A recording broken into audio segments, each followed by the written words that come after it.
ప్రియ సహోదరి సహోదరులందరికీ మీరంతా క్షేమంగా ఉన్నారు కదా? ఇదే నా ఆశీర్వాదాలతో ప్రభు మిమ్మల్ని ఆశీర్వదించునుగాక. బైబిల్ గ్రంథమందు అదే 5వ అధ్యాయము యోబు గ్రంథము 25వ వచనం చదువుకుందాం.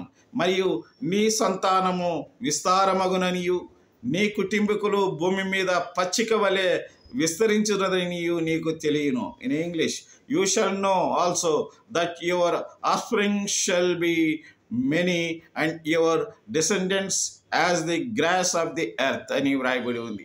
నా ప్రియమైనటువంటి సహోదరులారా, ఈ భూమి మీద దేవుడు మనలను, మన సంతానాన్ని, మన బిడ్డలను, మన పనిపాట్లను, మన చేతల పనులన్నిటిని దీవించి ఈ భూమి మీద మన యొక్క జీవితము పచ్చిక వలె విస్తరింపచేసే దేవుడని వాగ్దానం చేసినటువంటి దేవుడు నమ్మదగిన దేవుడని దేవుని యందు విశ్వాసం ఉంచుదాం గాక. పరలోకమందున్న మా తండ్రి, బిడ్డలందరినీ మీరు దీవించి దీని ఆశీర్వాదం నింపమని యేసు నామమున ప్రార్థిస్తున్నాము తండ్రి. ఆమేన్.